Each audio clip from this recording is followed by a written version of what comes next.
Want to learn more about the Joint POW MIA Accounting Command? Well, here's your chance. Welcome to the first episode of JPACtv.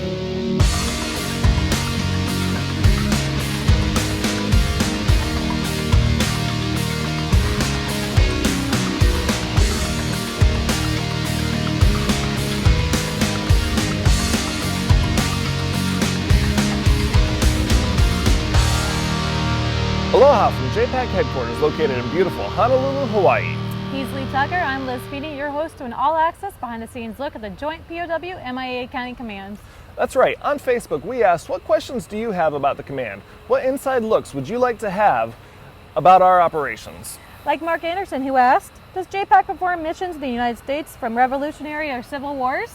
You know, that's a great question. While we primarily focus on past conflicts such as World War II, the Vietnam War, the Korean War, and the Cold War, we do occasionally have cases from older conflicts.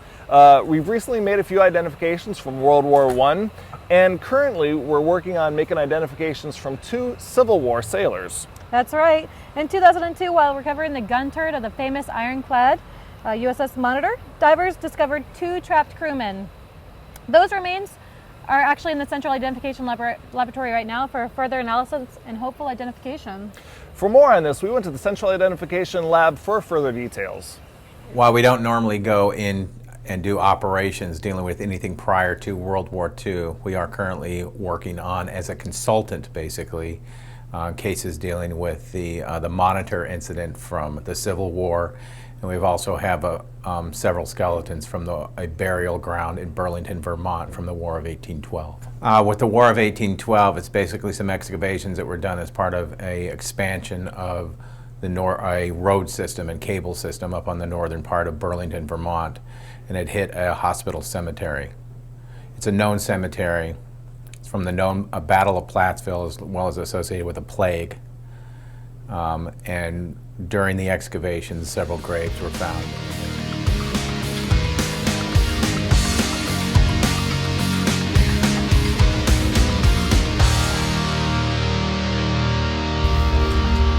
I'm here with truly one of my favorite people within JPAC, Star Lavin, Chief of Current Operations. Star, John Maestro on Facebook asked us, how do you determine the priority of the cases that you work?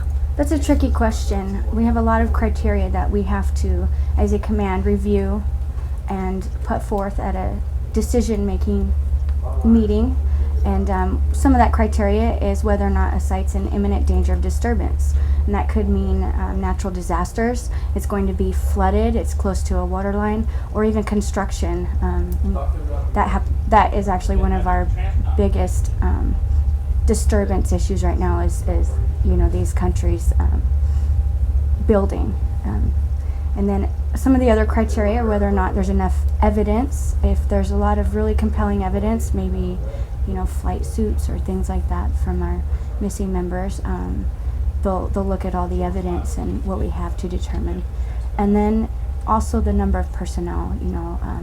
There might be 9 individuals associated with one case and maybe one with another, and we'll try and prioritize how many personnel are involved with the loss. How about return visits to sites? How do they factor into the equation? Return visits we determine whether or not there's remains on the site. If a team went to a site and they were able to recover remains, they'll go back and recover until they get as much as they possibly can, until we have to close it based on they've dug to the fullest extent, or even safety considerations could close the site. Another reason we might go back to a site or keep going back is if we have enough compelling evidence to show that we're in the right location, even if we don't have remains yet, that we're the high probability of recovering remains. Okay, thanks, Star. I appreciate it. And thanks, John, for the question. Keep them coming in, please. We got a really interesting question from archaeologist Julie Martin, who asked, I'm interested in the success of your recovery missions due to the acidic soils and the hot, humid conditions found in Southeast Asia. How does that affect DNA retrieval? We asked our resident expert, Audrey Meehan, and this is what she came up with. It's very true that the hot and humid conditions have an effect on the skeletal remains. That's due to various biological activity, bacteria, fungus growth, much more so than remains that are recovered in a cooler, drier climate. But the advance of technology has, in fact, made it much easier for us to get the DNA from the skeletal remains.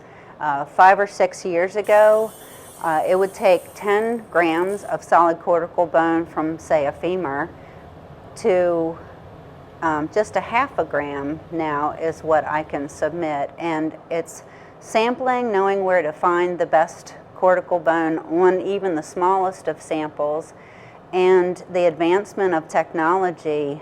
Our samples are sent to AFDL, the Armed Forces DNA Laboratory, and their research department has developed, they've worked on it for years, specifically our remains, and they've developed a demineralization protocol where it actually dissolves the bone, so all of the mitochondrial DNA is released from the bone, and so it's recovered much more easily.